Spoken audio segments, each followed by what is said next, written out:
পুরস্কারের সরাসরি শান্ত তাইজুল পেল বাইক, কে পেল কত টাকা পুরস্কার? ম্যাচ শেষে এ কেমন কথা পাকিস্তানি অধিনায়ক শান মাসুদের। পুরস্কার নেওয়ার পর কি বললেন মুশফিক লিটন? প্রিয় দর্শক, বাংলাদেশ ও পাকিস্তানের মধ্যকার টেস্ট সিরিজ শেষ হয়েছে।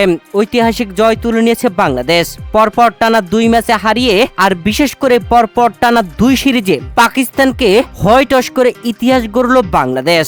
প্রিয় দর্শক, বাংলাদেশ ও পাকিস্তানের মধ্যকার প্রথম টেস্টে বাংলাদেশ জিতে নিয়েছে। এরপরে সিলেট আন্তর্জাতিক ক্রিকেট স্টেডিয়ামে দ্বিতীয় টেস্টে খেলতে নেমেও বাংলাদেশের কাছে পরাজিত হয়ে হোয়াইট ওয়াশ হয়েছে পাকিস্তান। যেখানে সিলেট আন্তর্জাতিক ক্রিকেট স্টেডিয়ামে খেলতে নেমে প্রথম ইনিংসে বাংলাদেশ করেছিল 278 রান। এর জবাবে পাকিস্তান প্রথম ইনিংসে করেছিল 232 রান। 46 রানের লিড নিয়ে বাংলাদেশ দ্বিতীয় ইনিংসে ব্যাটিং এ নেমে মুশফিকের সেঞ্চুরিতে 390 রান তুলেছিল। পাকিস্তানের সামনে মোট টার্গেট দাঁড় করায় বাংলাদেশ 437 রানের। সে রানের টার্গেটে ব্যাট করতে নেমে পাকিস্তান শুরুতে পরপর উইকেট হারালেও বাবর আজম, শান মাসুদ, সালমান আলী আগা ও মোহাম্মদ রিজওয়ানের দারুণ ব্যাটিং এ ম্যাচের মোড় ঘুরিয়ে ফেলেছিল, জয়ের সম্ভাবনা জাগিয়েছিল। যেখানে শেষ দিনে এসে পাকিস্তানের জয়ের জন্য প্রয়োজন ছিল 121 রান, হাতে উইকেট ছিল 3টি।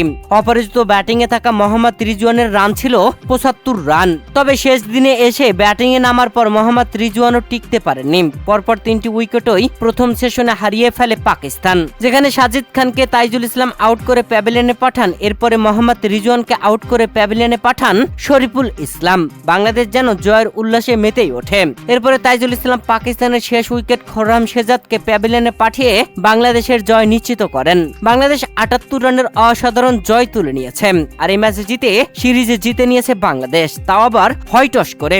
এর আগে টেস্ট সিরিজে পাকিস্তানকে হোয়াইট ওয়াশ করে এসেছিল পাকিস্তানের মাটিতেই। বাংলাদেশ এবার বাংলাদেশের মাটিতেও পাকিস্তানকে হোয়াইট ওয়াশ করে দিল টেস্ট সিরিজে। পরপর টানা 2 টেস্ট সিরিজে বাংলাদেশের কাছে হোয়াইট ওয়াশ হয়ে লজ্জায় পড়ল পাকিস্তান। প্রিয় দর্শক, পাকিস্তানের বিপক্ষে এই সিরিজ দারুণভাবে জিতে দ্বিতীয় ম্যাচে এসে most valuable player of the ম্যাচের পুরস্কার পেয়েছেন তাইজুল ইসলাম, যা ছিল একটি ইলেকট্রিক বাইক। এছাড়া most valuable player of the সিরিজের বাইকটি জিতেছেন ক্যাপ্টেন নাজমুল হোসেন শান্ত।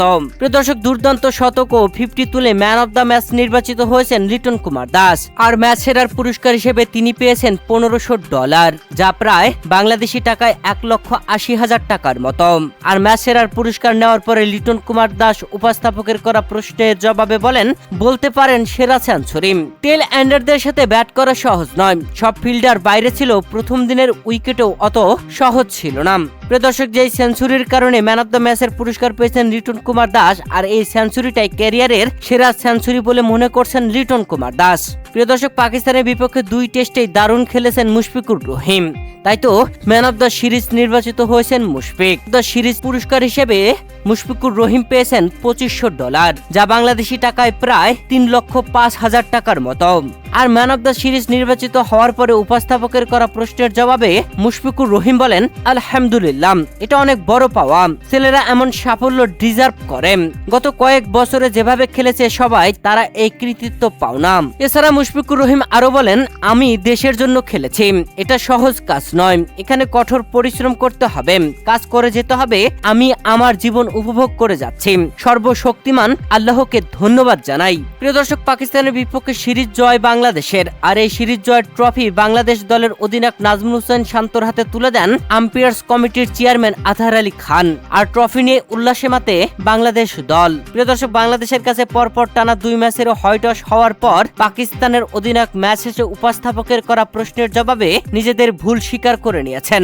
যেখানে পাকিস্তানের অধিনায়ক শান মাসুদ তাদের দলের রক্ষণাত্মক ভুলের কথা উল্লেখ করে স্বীকার করেছেন যে বাংলাদেশকে দ্বিতীয় ইনিংসে 390 রান করতে দেওয়া এটাই প্রমাণ করে যে তাদের প্রতিপক্ষ কেবল আরো ভালো ক্রিকেট খেলেছে। পাকিস্তানের সামগ্রিক ফর্মের কথা বিবেচনা করে শান মাসুদ আরো বলেন, অতীতের ওই বেশ কিছু টেস্ট ম্যাচে পাকিস্তান প্রতিপক্ষকে সম্পূর্ণভাবে পরাস্ত করেছিল।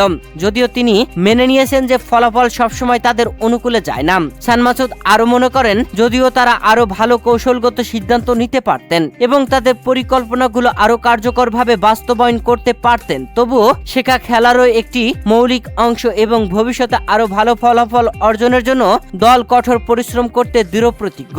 প্রিয় দর্শক, শেষমেশ শান মাসুদ বলেন, প্রথম 3 ইনিংসে আমরা যেসব ভুল করেছি সেজন্যই চতুর্থ ও পঞ্চম দিনের চেষ্টা শেষ পর্যন্ত জয়ের রূপ নেয়নি।